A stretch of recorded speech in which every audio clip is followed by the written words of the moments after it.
नमस्कार दोस्तों, आपका स्वागत है हमारी नई series webinar in new and emerging job roles में।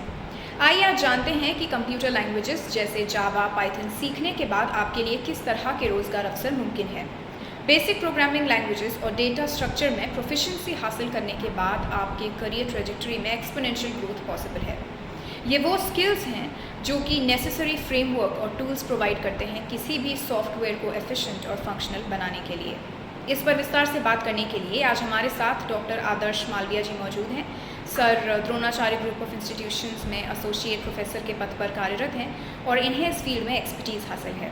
अब मैं national institute for career services की director madam Mrs एमलता Gautam ji का स्वागत करती हूँ और उनसे अनुरोध करती हूँ कि वो इस कार्यक्रम को आगे बढ़ाएं। Over to you madam. Across India जितने भी जॉब सीकर हैं उनको हम फ्री ऑफ कॉस्ट सर्विसेज दे रहे हैं एंड जिसके अंदर काउंसलिंग सर्विसेज भी है। ना केवल जॉब प्रोवाइड करने का काम करते हैं बल्कि काउंसलिंग सर्विसेज भी करते हैं एंड हमारा मकसद है कि हम अपने जितने भी उनके साथ हम पहले कैरियर से लेकर के और लास्ट की कैरियर तक जुड़े रहें, उनके कैरियर एनहांसमेंट में भी हम उनके साथ।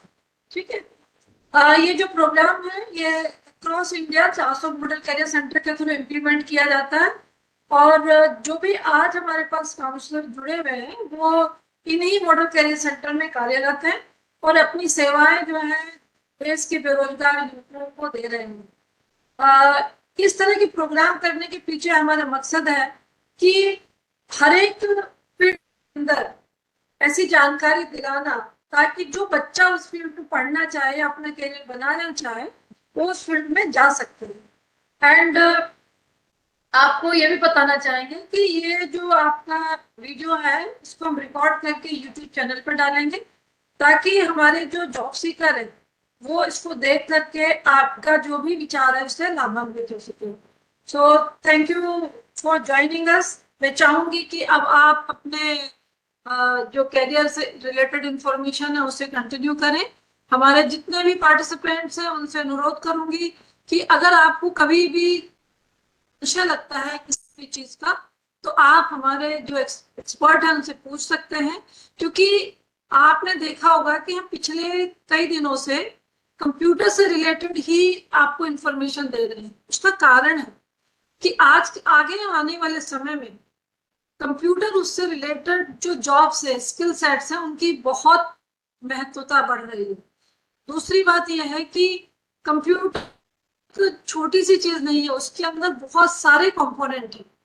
डाटा साइंस जिससे रिलेटेड है, साइबर सिक्योरिटी हो गया, ऐसे ही बहुत सारे तमाम जो कंपोनेंट्स है वो कंप्यूटर से ही रिलेटेड है और आज का सब्जेक्ट भी उसी से रिलेटेड है। तो हम चाहेंगे कि आप लोग इस फील्ड को अच्छे से सुने समझें और जो भी अगर आपको प्रॉब्लम आती है या कुछ क्वेरी आती है तो आप हमारे एक्सपर्ट से पूछ सकते हैं। Thank you everyone. Adarsh ji please continue your session. Thank you. गर्मी मेरी आवाज आ रही है आप सबको? और मैं आपको ये बताना चाहता हूँ, जैसे डायरेक्टर मैम ने बताया हम सबको, अभी एक ऐसा समय है जिसमें कि हर फैसिलिटीज हम लोग घर बैठे कर सकते हैं। अब इसमें जो मैम ने बताया, अब मैं उस चीजों को आगे फर्दर इलैबोरेट करना चाहता हूं और इलैबोरेट करता हूं मैं। सबसे बड़ी और सबसे मुख्य बात, अभी अगर हम लोग कंप्यूटर्स के बारे में बात करते हैं तो अभी कंप्यूटर्स में आर्टिफिशियल इंटेलिजेंस, जिसे कंप्यूटर में दो चीजें हैं। सबसे पहला चीज हो गया हार्डवेयर और दूसरा चीज होता है सॉफ्टवेयर।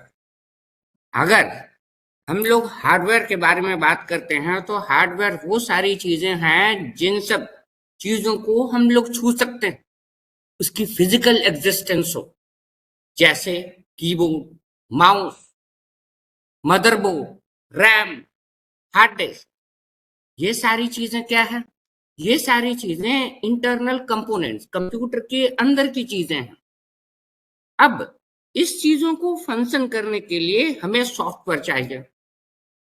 अभी अगर हम लोग अब सॉफ्टवेयर के बारे में बात करते हैं तो ये जानना हमें सबसे ज्यादा जरूरी है कि ये सॉफ्टवेयर किस तरीके से बनता है। इसे बनाने के लिए हम लोग एक प्रोग्रामिंग लैंग्वेज यूज करते हैं। जैसे अभी के ज़माने में अगर हम लोग artificial intelligence, machine learning, soft computing, इन सब चीज़ों के बारे में हम सुने तो ये सारी चीज़ें नई नहीं है, बल्कि कॉमन टॉक है। एआई अमेरिका से लेके इंडिया तक हर जगह पे एक ही चीज़ चल रहा है। एक ऐसा चीज़ जो कि हमारी ज़िंदगी को आसान बनाए। अब ये सॉफ्टवेयर किस तरीके से हम लोगों को और कंप्यूटर रिलेटेड, जैसा मैम ने बताया, साइबर सिक्योरिटी, वो सारे चीज, हर चीजों का क्या क्या कंपोनेंट होते हैं सॉफ्टवेयर में। कंप्यूटर प्रोग्रामिंग में जब हम ये सॉफ्टवेयर की बात करते हैं, ये सारी चीजें हम मार्केट से खरीद सकते हैं। इसके अंदर क्या क्या चीज होते हैं, जैसे हो गया हार्ड डिस्क, एक ऐसा चीज जिसमें कि हम सारी चीजें, डिजिटल डाटा, जो भी डाटा हमारे कंप्यूटर्स के अंदर है वो हमारा डिजिटल डाटा हो गया। उस डाटा को सेव करने के लिए हमें एक जगह चाहिए, वो है हार्ड डिस्क हमारे सिस्टम में। ये सारा चीज, सारा श्रृंखला, ये सारा चीज आता है हमारा मेमोरी मैनेजमेंट में। मेमोरी के अंदर, मेमोरी में दो पार्ट होते हैं, प्राइमरी मेमोरी और सेकेंडरी मेमोरी। मुख्य मेमोरी और दूसरा जिसमें कि हम परमानेंट सेव करते हैं। अब आप ये समझिए, जैसे हमने दुकान से हम लोगों ने, या अभी एक ऐसा स्ट्रक्चर है कि हम लोग सब कोई एक कंप्यूटर को अपने पॉकेट में रखते हैं। अगर मोबाइल के बारे में हम लोग बात करेंगे तो मोबाइल क्या है, वो भी एक छोटा सा कंप्यूटर है। अब उस छोटे से कंप्यूटर के अंदर क्या क्या चीज है, सबसे पहला चीज होता है सीपीयू। इसे हम लोग सेंट्रल प्रोसेसिंग यूनिट बोलते हैं। जो भी काम हम लोग सिस्टम को देते हैं, कंप्यूटर को देते हैं, ये सीपीयू उस चीजों को करता है, पूरा करता है। अगर सीपीयू हमारा कमजोर है तो वो काम धीमे धीमे होगा। अगर रैम हमारा कमजोर है, रैम क्या है, रैंडम एक्सेस मेमोरी, वो क्या करता है, हमें हर चीजों को जगह देगा काम करने के लिए। जैसे कि अभी हम लोगों ने पीडीएफ फाइल ओपन किया हुआ है। अब ये पीडीएफ फाइल कहाँ ओपन है, रैम में। और दूसरा जो स्टोरेज स्ट्रक्चर है, जो हमें कंप्यूटर में सेव करने के लिए है परमानेंटली, वो है हमारा हार्ड डिस्क। इन हार्डवेयर्स को समझाने के लिए कि ये क्या क्या चीज काम करें, इसके लिए हमें सॉफ्टवेयर चाहिए। अगर हम लोग सॉफ्टवेयर की बात करते हैं तो सॉफ्टवेयर बहुत सारे प्रोग्रामिंग लैंग्वेजेस हैं, जैसे जावा, पाइथन, पीएचपी, सी, सी प्लस प्लस, ये सारी चीजें क्या हैं, ये सारी चीजें प्रोग्रामिंग लैंग्वेजेस हैं। और ये प्रोग्रामिंग लैंग्वेजेस, अब मैं आपको ये बताना चाहता हूं, जैसे हम लोग प्रोग्रामिंग लैंग्वेजेस मतलब कि ये सारे लैंग्वेज को हम लोग, जैसे हमारी भाषा में इंग्लिश है, जिंदगी में ये मायने नहीं रखता कि मैं हिंदी में बात कर रहा हूँ या मैं इंग्लिश में बात कर रहा हूँ। मायने ये रखता है कि हम लोग कितना लॉजिकल बात करें। अब जब कंप्यूटर के बारे में हम बात करते हैं तो कंप्यूटर में हमारे पास सी है, कोबोल है, बेसिक है, पास्कल है। ये तीनों चीजें, ये सारी क्या हैं, ये प्रोग्रामिंग लैंग्वेजेस हैं। और ये प्रोग्रामिंग लैंग्वेजेस हम लोग इसे कन्वेंशनल प्रोग्रामिंग लैंग्वेज के बारे में के नाम से जानते हैं। कन्वेंशनल प्रोग्रामिंग लैंग्वेज मतलब जो चीज माना आया गया है और उसी चीजों को हम लोग फॉलो करते हैं। अब इसे हम लोग कंप्यूटर्स के टर्म्स में बोलते हैं प्रोसीजर ओरिएंटेड प्रोग्रामिंग लैंग्वेजेस। ये प्रोग्रामिंग लैंग्वेजेस पता है, सबसे पहला पीओपी, ये हो गया हमारा प्रोसीजर ओरिएंटेड प्रोग्रामिंग लैंग्वेज। दूसरा होता है हमारा ऑब्जेक्ट ओरिएंटेड प्रोग्रामिंग सिस्टम। अब प्रोसीजर ओरिएंटेड प्रोग्रामिंग सिस्टम और ऑब्जेक्ट ओरिएंटेड प्रोग्रामिंग सिस्टम क्या है, ये दोनों प्रोग्रामिंग लैंग्वेजेस नहीं है, तो क्या है, ये दोनों प्रोग्रामिंग पैराडिग्म है, मतलब कि लॉजिक है, किस लॉजिक से हम लोग काम करेंगे। पहला लॉजिक होता है प्रोसीजर ओरिएंटेड प्रोग्रामिंग सेटअप, दूसरा लॉजिक है ऑब्जेक्ट ओरिएंटेड प्रोग्रामिंग सिस्टम। तो ये चीजें क्या है, प्रोग्राम लिखने का तरीका है।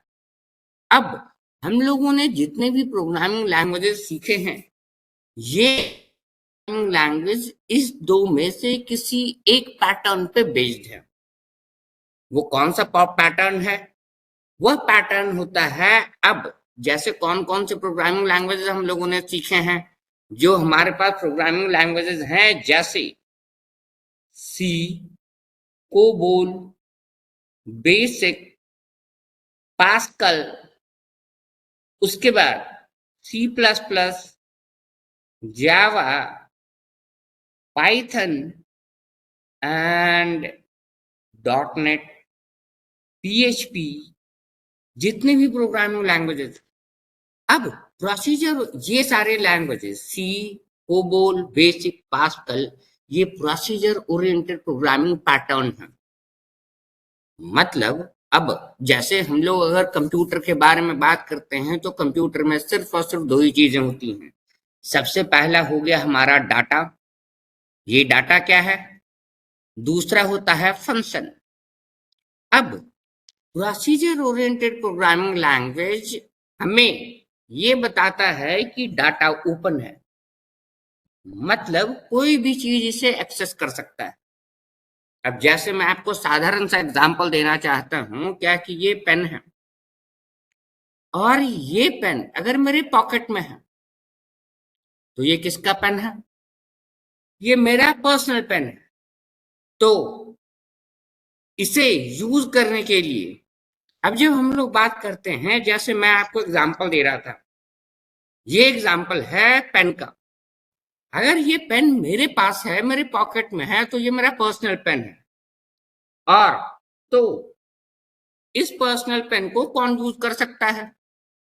मैं यूज कर सकता हूं। अब कोई अगर इसे यूज करना चाहे तो इसके लिए हमें परमिशन लेना होगा।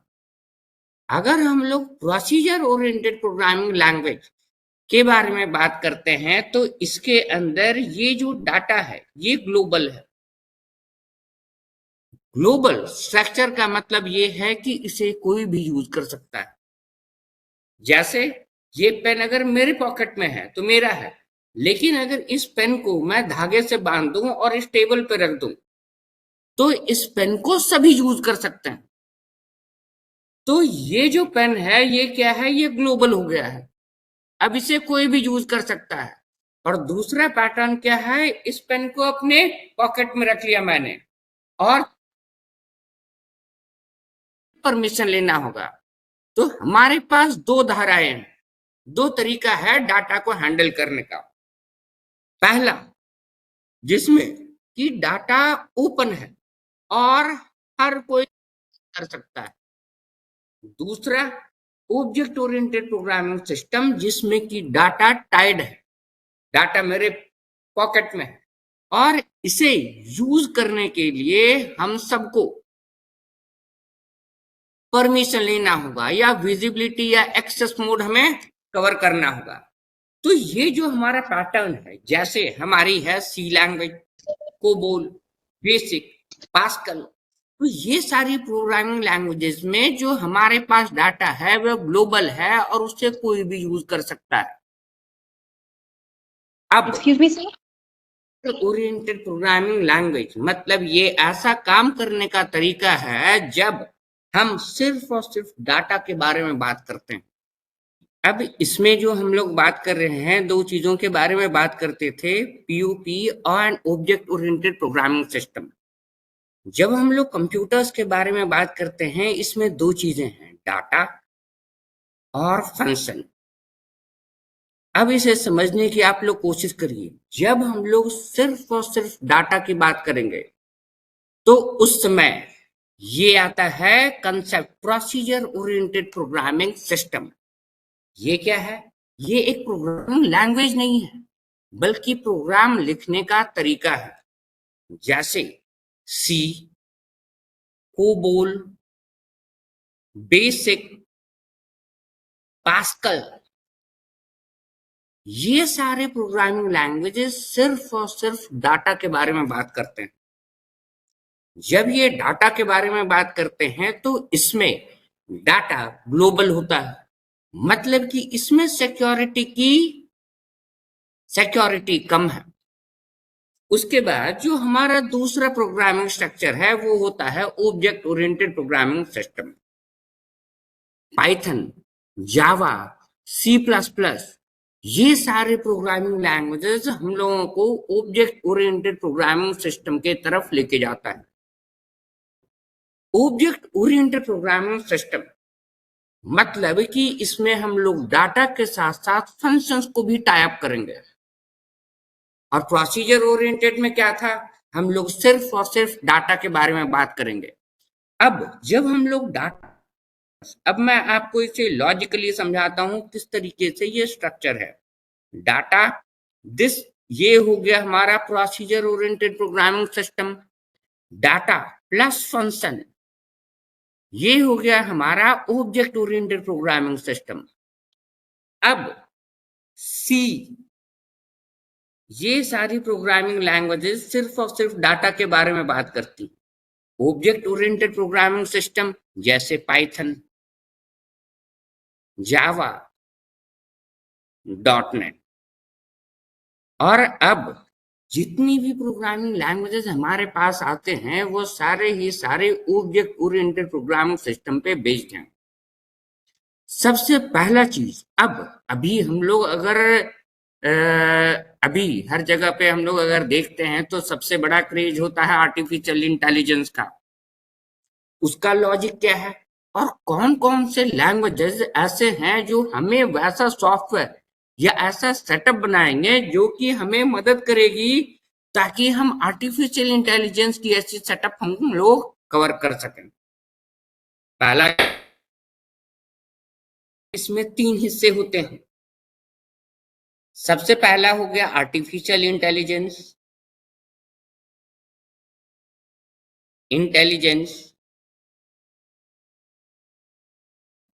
इसके नीचे मशीन लर्निंग,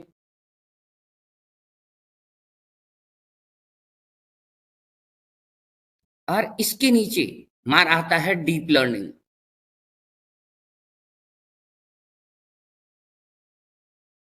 आर्टिफिशियल इंटेलिजेंस मतलब कि एक ऐसा बुद्धि जो हम लोगों ने बनाया है और वो इंसानों की तरह काम करे। एक ऐसी चीज जो खुद से डिसीजन ले सके। तो अब इसके लिए क्या क्या चीज जरूरत है, इसके लिए हम लोग इस्तेमाल करते हैं 4 टेक्निक्स। सबसे पहले क्या है, इवोल्यूशनरी मॉडल।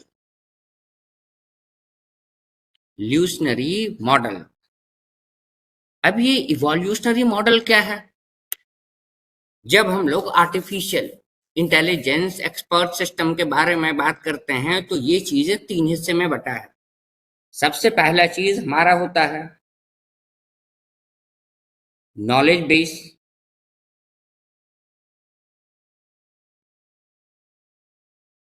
इन्फरेंस इंजन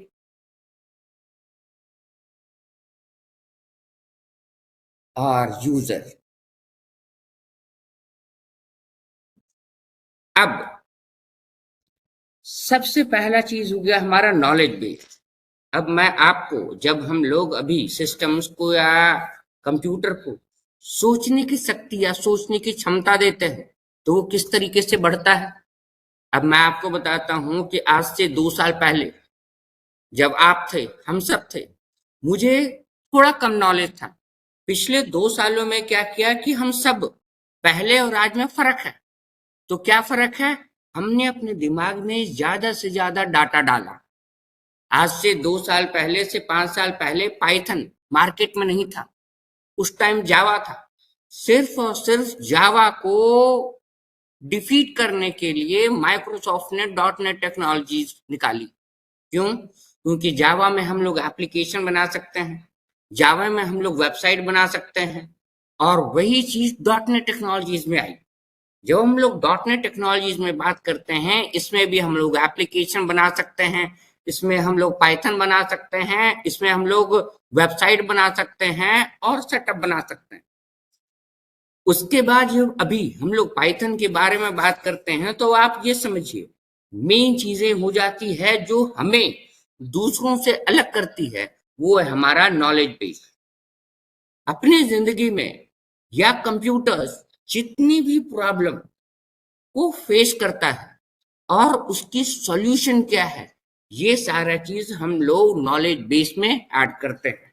अब जैसे तो सबसे पहले हमने क्या किया कि सबसे पहले हमने एक नॉलेज बेस बनाया, एक ऐसा चीज जिसमें कि जितनी भी जानकारी हमारे पास आई है हमने उसमें ऐड करते गए। क्या? अब इसे दो हिस्से में बांटा, क्या प्रॉब्लम है और उसका हमने क्या स्टेप लिया। इसको कवर करने के लिए हमने दूसरी चीज को सेटअप में देखा, वो होता है इन्फरेंस इंजन। अब ये इन्फरेंस इंजन क्या है? ये हम लोग सिस्टम की डिसीजन लेने की कैपेसिटी। अब ये डिसीजन लेने की कैपेसिटी क्या है कि जो भी चीज हमारे पास नॉलेज बेस में है उस चीजों से रिलेटेड फील्ड कैसे है और वो सिस्टम किस तरीके से चूज करेगा, ये हमारा सेकंड फेज है। अब उसके बाद हो गया हमारा यूजर्स, मतलब फुल एक्सपर्ट सिस्टम के पैनल में तीन चीजें हैं। पहला हो गया यूजर्स जो यूज करे, दूसरा हो गया इन्फ्रेंस इंजन जो चीज ये डिसाइड करे कि हमें क्या रिसोर्स को चूज करना है ताकि हमारा काम हो जाए, तीसरा होता है हमारा नॉलेज बेस। नॉलेज बेस हर वो चीजों को होल्ड करेगा, क्या क्या प्रॉब्लम हमने फेस किया और उसका क्या सॉल्यूशन। अब इस सेटअप को बनाने के लिए हम लोग चार स्टेप्स को यूज कर सकते हैं। क्या क्या? अब सबसे पहला हो गया हमारा इवोल्यूशनरी कंप्यूटिंग।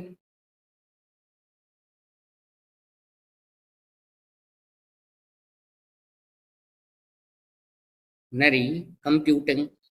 अब मैं आपको ये बताना चाहता हूं इवोल्यूशनरी कंप्यूटिंग जो पहला स्टेप है, ये डिपेंड करता है कि हमारे पूर्वजों ने क्या क्या प्रॉब्लम फेस किया और उसे किस तरीके से सॉल्व किया। इसे इंग्लिश में बोलते हैं documenting the problems and the solution. अब अपने अगर हम लोग कंप्यूटर्स के बारे में बात करते हैं तो कंप्यूटर्स किस तरीके से सोचेगा, वो उसी तरीके से सोचेगा जब हम लोग उसे जैसा जैसा बताएंगे। अब अपनी जिंदगी में मैं कोई प्रॉब्लम फेस करता हूं तो सबसे पहले क्या करते हैं, we talk to the seniors, अपने पुराने जमाने अपने सीनियर से बात करते हैं इस प्रॉब्लम को सॉल्व करने के लिए हमें क्या करना चाहिए। इस सेटअप और टेक्नोलॉजी के लिए इस फुल मॉडल को हम लोग इवोल्यूशनरी मॉडल या इवोल्यूशनरी कंप्यूटिंग कहते हैं। दूसरा स्टेप, दूसरा मॉडल हो गया हमारा फिजी कंप्यूटिंग या फिजी मॉडल। ये क्या काम करेगा? ये सबसे पहला काम करेगा रिमूवल ऑफ कंफ्यूजिंग डाटा, उन सारे डाटा को हटाएगा जो कंफ्यूजन में है। मतलब कि अगर हम किसी बैंक में हम जाते हैं या कहीं भी जाते हैं तो हमारा अकाउंट वेरीफाइड है, उन सारे अकाउंट्स को हम हटाते हैं जो कि कंफ्यूजन पे है और जिसकी डाटा वेरीफाइड नहीं है। ये हो गया हमारा दूसरा स्टेप। तीसरा स्टेप, न्यूरल नेटवर्क। और चौथा हो गया हमारा प्रोबेबिलिस्टिक कंप्यूटिंग,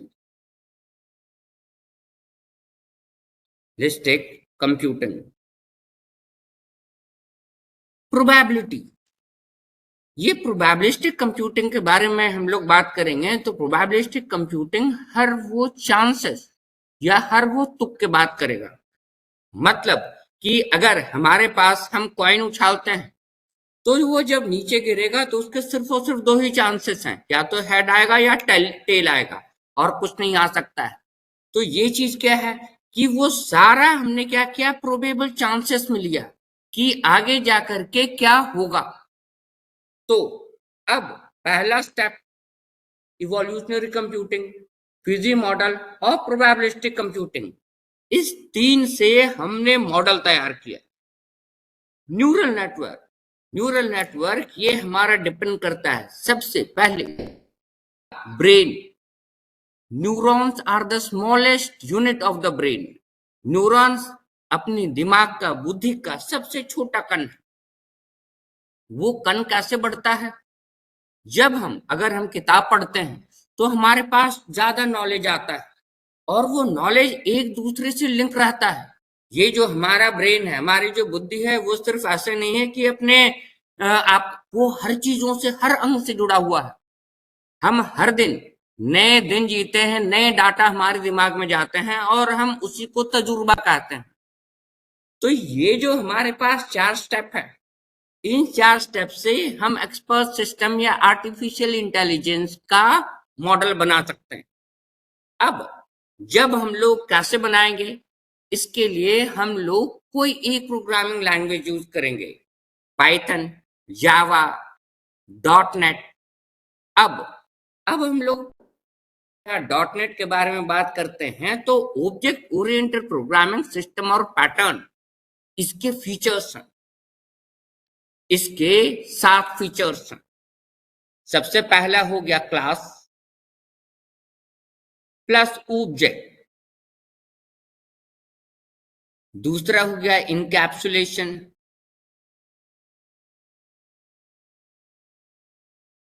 तीसरा हो गया एब्स्ट्रैक्शन। चौथा हो गया इनहेरिटेंस।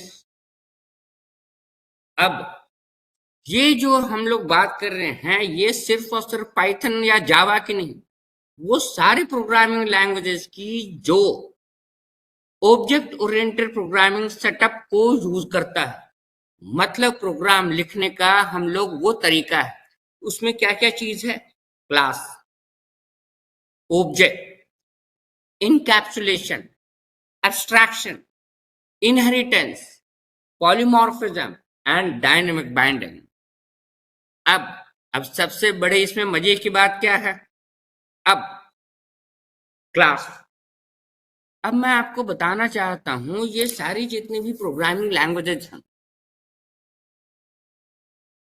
एक एग्जांपल मैं आपको देना चाहूंगा कि अगर हम लोग बाजार जाते हैं तो बाजार जाने से पहले अपने दिमाग में क्या क्या सामान हमें खरीदना है उसका लिस्ट बनाते हैं और वो लिस्ट के हिसाब से अगर मुझे दूध खरीदना है तो उसके लिए झोला अपने पास रखूंगा मैं। मुझे बुक्स खरीदना है तो उसके लिए मैं अपने पास बैग लेके जाऊंगा। मुझे कपड़े खरीदने हैं तो उसके लिए मैं सूट के साथ में लेकर के जाऊंगा। तो अब आप ये समझिए कि जब हम बाजार जाते हैं तो जो सामान पे हम काम करेंगे उसको हैंडल करने का हमारे पास एक अलग सेटअप होता है। जैसे कैरी बैग हमने कवर किया। अब जब हम लोग कंप्यूटर पे बात करते हैं तो कंप्यूटर के स्ट्रक्चर में क्या चीज है कि वो डाटा को हम लोग किस तरीके से होल्ड करेंगे। तो जब हम लोग सिस्टम में, कंप्यूटर्स में प्रोग्राम लिखते हैं तो प्रोग्राम लिखने का सबसे बड़ा चीज क्या है कि क्या क्या डाटा हम लोग यूज करेंगे, वो डाटा हमें अपने हिसाब से रखना होता है। अब जब हम लोग क्लास के बारे में बात करते हैं, क्लास क्या है? अब कंप्यूटर्स में जितने भी सॉफ्टवेयर हैं वो एक प्रोजेक्ट होता है। उस प्रोजेक्ट को कवर करने के लिए हमें उसको छोटे छोटे टुकड़े, छोटे छोटे मॉड्यूल्स में हम बांटते हैं। मॉड्यूल्स क्या है? मॉड्यूल्स के अंदर छोटे छोटे क्लास होते हैं। अब आप समझिए, हम लोग जब भी, चाहे हम लोग जावा की बात करें, चाहे हम लोग पाइथन की बात करें, चाहे किसी भी प्रोग्रामिंग लैंग्वेजेस की बात करें, क्लास के अंदर 2 चीजें होती हैं, डाटा प्लस फंक्शन। डाटा और फंक्शन को एक बार में बांध करके एक यूनिट के अंदर हमने रख दिया तो उस सेटअप को हम लोग कहते हैं क्लास। अब क्लास के अंदर जो डाटा और फंक्शन है ये हमें स्पेसिफाई करना होता है, वेदर इट अब वो पब्लिक है, प्रोटेक्टेड है या किस एक्सेस मोड में। कंप्यूटर्स पे जब हम लोग बात करेंगे तो इसमें अलग अलग तरीके डाटा टाइप्स हैं। अब जैसे कि बाजार जाने से पहले हम लोगों को अपने दिमाग में ये रखना होता है कि क्या क्या चीज हम बाजार से खरीद के लेके आएंगे। दूध लेना है, कपड़े लेना है, सब्जी लेना है, तो उस हिसाब से हमने क्या क्या कैरी बैग रखा। उसी तरीके से जब हम लोग कंप्यूटर में बात करते हैं तो कंप्यूटर में काम करने से पहले हमें सिस्टम को ये बताना होता है कि हम किस तरह के डाटा को हैंडल करेंगे। इंटीजर्स, फ्लोट, कैरेक्टर्स, बूलियन, ये सारे क्या हैं? ये अलग अलग डाटा टाइप्स हैं। डाटा टाइप दो तरीके के होते हैं सिस्टम में, implicit and explicit data type. मतलब एक ऐसा डाटा टाइप जो सिस्टम डिफाइंड है, जैसे कि इंटीजर्स, फ्लोटिंग पॉइंट नंबर्स। अब हम लोग इंटीजर्स के बारे में बात करते हैं। इंटीजर्स हो गया 5, 6, 7, कोई भी नंबर जो संपूर्ण हो। Floating point number 2.5, 6.5, 7.5, 8.9। अब आप ये समझिए कि ये चीजें एक्चुअली सिस्टम को बताती क्या हैं? ये चीज ये बताती हैं कि हम कितना स्पेस, मतलब कि जब हम डाटा टाइप एक्सप्लेन करते हैं वो कितना स्पेस लेगा। अगर इंटीजर्स डाटा टाइप है तो 2 बाइट लेगा मेमोरी, फ्लोटिंग पॉइंट है तो वो 4 बाइट लेगा, कैरेक्टर्स है तो वो 1 बिट लेगा, बूलियन है तो अब बूलियन डाटा टाइप होता है सिर्फ और सिर्फ ट्रू एंड फॉल्स, और बहुत सारे डाटा टाइप्स हैं। अब मैं आपको ये बताता हूं क्या कि ये चीज सिर्फ और सिर्फ एक चीजों पे लिमिटेड नहीं है।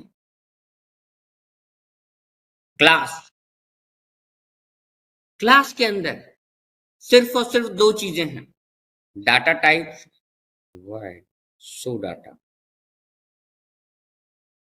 अब समझिए ये क्या है? क्लास का नाम है। जब हमारे पास प्रोजेक्ट्स हैं, अगर हम लोग यूनिवर्सिटी मैनेजमेंट सिस्टम बनाना चाहते हैं, तो जब हम लोग यूनिवर्सिटी मैनेजमेंट सिस्टम पे बात करेंगे तो यूनिवर्सिटी मैनेजमेंट सिस्टम में क्या क्या चीज है? सबसे पहला चीज हम लोग ये सोचते हैं, पहला हो गया स्टूडेंट फेज, दूसरा हो गया टीचर्स फेज, तीसरा हो गया एग्जामिनेशन फेज, चौथा हो गया आर्किटेक्चर, इंजीनियरिंग। तो अलग अलग जितने स्ट्रक्चर्स हैं वो अलग अलग स्ट्रक्चर्स में डिवाइड किए गए हैं। तो अब हम लोग स्टूडेंट्स के बारे में बात करते हैं, तो स्टूडेंट्स के अंदर क्या क्या चीज है? Roll number, mobile number, email ID, name of the student.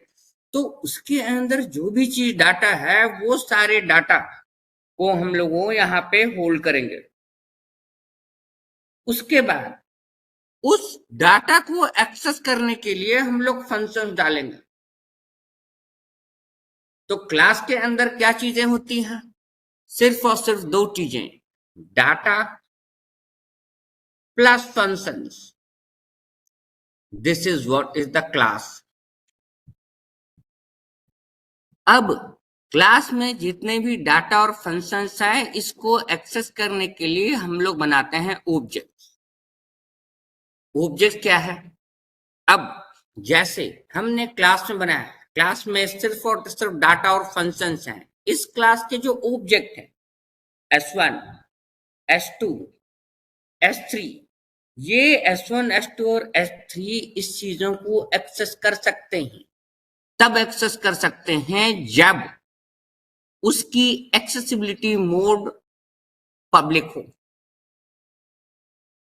अब मैं आपको ये बताना चाहता हूं कि यही चीजें ऑब्जेक्ट ओरिएंटेड प्रोग्रामिंग सिस्टम हमारे प्रोसीजर ओरिएंटेड प्रोग्रामिंग सिस्टम और पैटर्न से अलग है। मतलब कि जब हम लोग क्लास बनाते हैं तो उसमें डाटा टाइप्स, एक्सेसिबिलिटी, सारे चीजें वो हम स्पेसिफाई कर सकते हैं कि उसे कौन यूज कर सकता है। अगर प्राइवेट, अगर ये चीजें प्राइवेट पार्ट में हैं तो ये ऑब्जेक्ट्स इन सब चीजों को एक्सेस नहीं कर सकता है। ये हमारी ये चीजें प्रोसीजर ओरिएंटेड प्रोग्रामिंग लैंग्वेज और ऑब्जेक्ट ओरिएंटेड प्रोग्रामिंग पैटर्न में फर्क है। अब जब हमने क्लास बनाया तो हमने क्या किया, डाटा और फंक्शंस को एक साथ जोड़ा। इस सारे प्रोसेस को हम लोग बोलते हैं इनकैप्सुलेशन। अब आप समझिए, जब हमारा इनकैप्सुलेशन, मैंने क्या बनाया कि हमने एक ऐसा यूनिट बनाया जिस चीजों को हम लोग कहीं भी एक्सेस और यूसेज कर सकते हैं।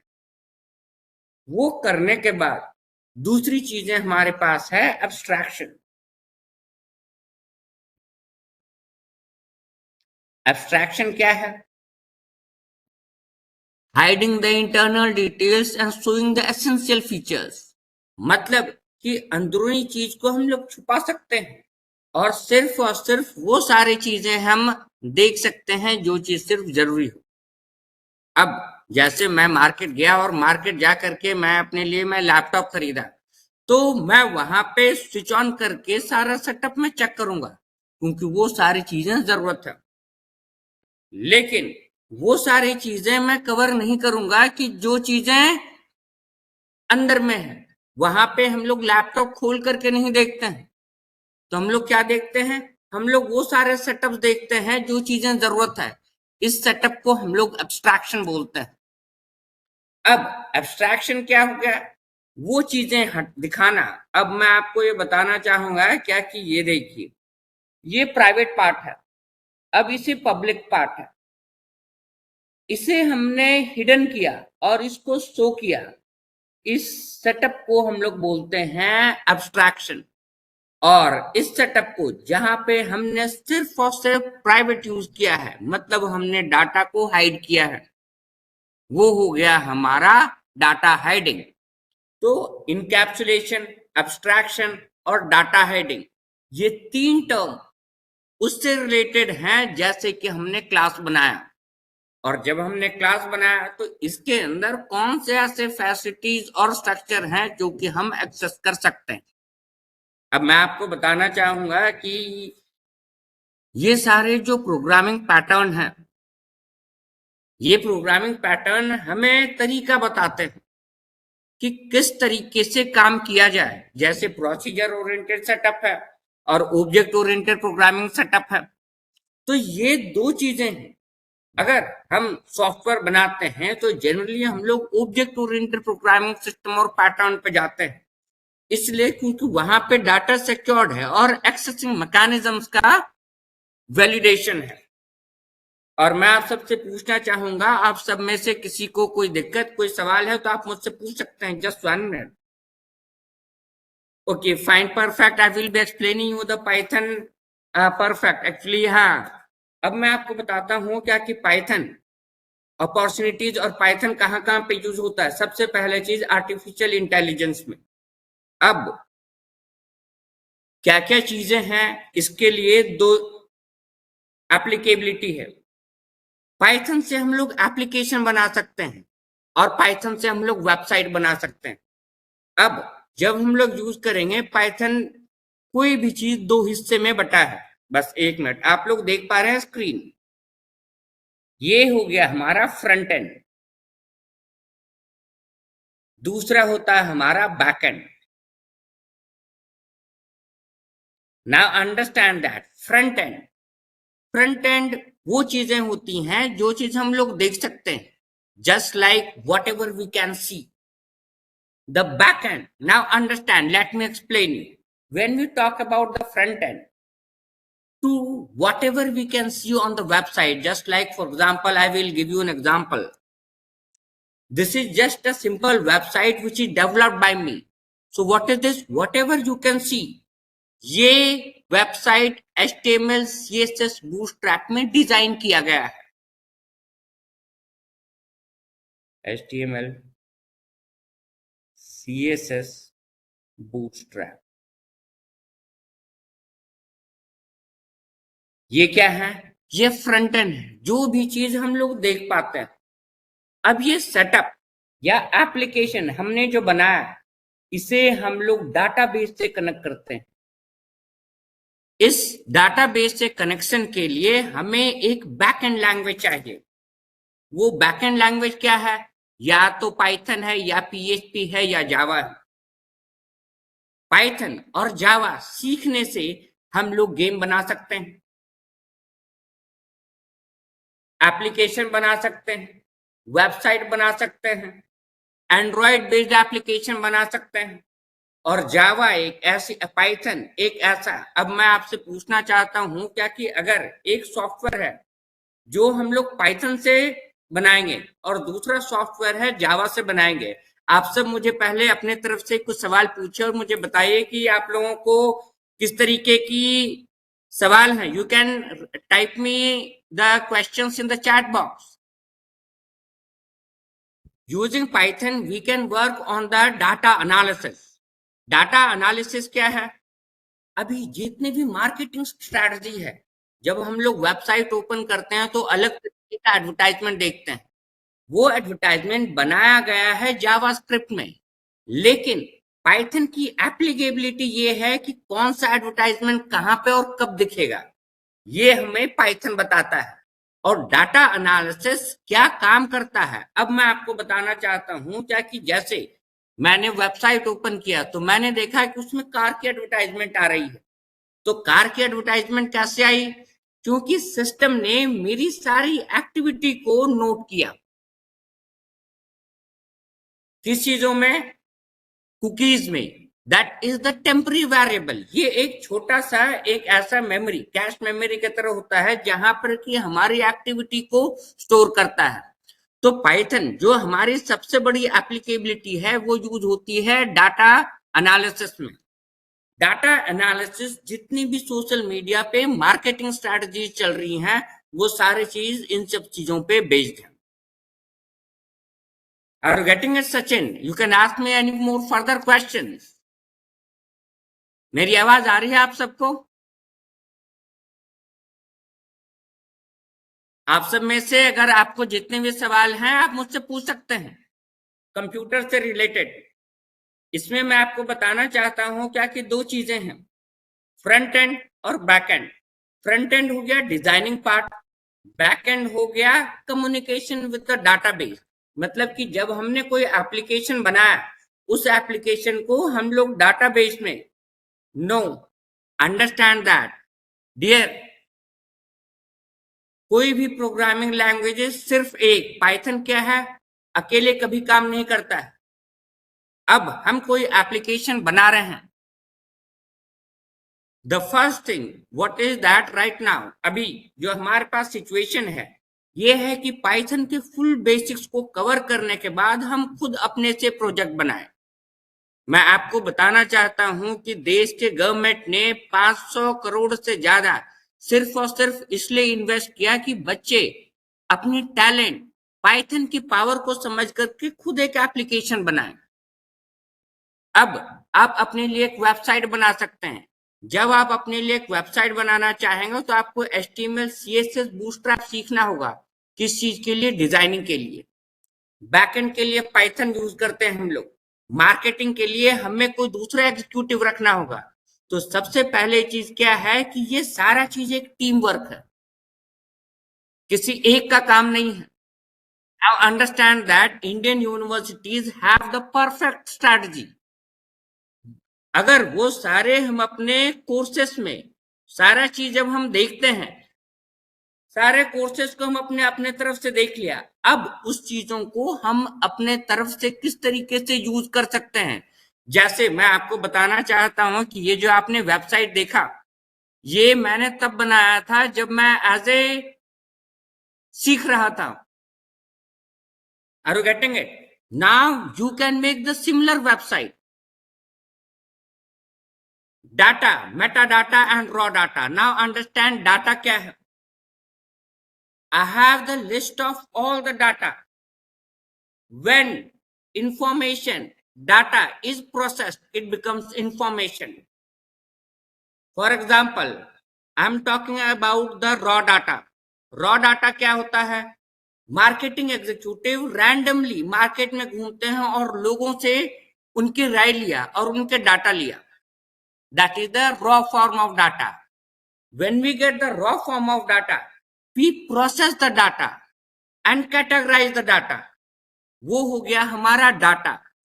उस डाटा को जब हम एग्जीक्यूशन करते हैं तो वहां से उससे इंफॉर्मेशन आई हमारे पास। Meta data, data about the data, मतलब कि हमारे पास एक लिस्ट ऑफ स्टूडेंट्स हैं जो बीटेक स्टूडेंट्स हैं, दूसरे लिस्ट ऑफ स्टूडेंट्स हैं जो ग्रेजुएट के स्टूडेंट्स हैं, तीसरे लिस्ट ऑफ स्टूडेंट्स हैं जो पीएचडी के स्टूडेंट्स हैं। तो ये क्या है? डाटा अबाउट द डाटा, जो डाटा के बारे में हमें बताए। और दूसरा चीज, सिर्फ पाइथन या सिर्फ जावा, एक चीज आप समझने का कोशिश करिए, जब तक आप पास आउट होंगे और जब तक आप मार्केट में आइएगा, जावा मार्केट से बाहर चला जाएगा। कंप्यूटर का सबसे बड़ा नियम क्या है कि हमें अपने आप को सिर्फ और सिर्फ अपडेटेड रखना है। एक टाइम था जितनी सारे ही सॉफ्टवेयर डॉटनेट में बनी थी, अब डॉटनेट मार्केट से बाहर है। दूसरा समय आया जब सारा वेबसाइट पीएचपी में बना था, अब पीएचपी मार्केट से बाहर है। उसके बाद mobile application using Python, the first one is that understand how far you are familiar with the programming languages, can you tell me Sachin? Understand that not one setup, कोई एक सेटअप सीख करके हम लोग कुछ नहीं कर सकते हैं, हमें हर चीज सीखना होता है। हमें जावा सीखना होगा, जावास्क्रिप्ट सीखना होगा, फ्रंट एंड लैंग्वेज सीखना होगा, और उस हद तक सीखना होगा जो कि ताकि हम हर प्रोग्रामिंग लैंग्वेज को समझ सकें।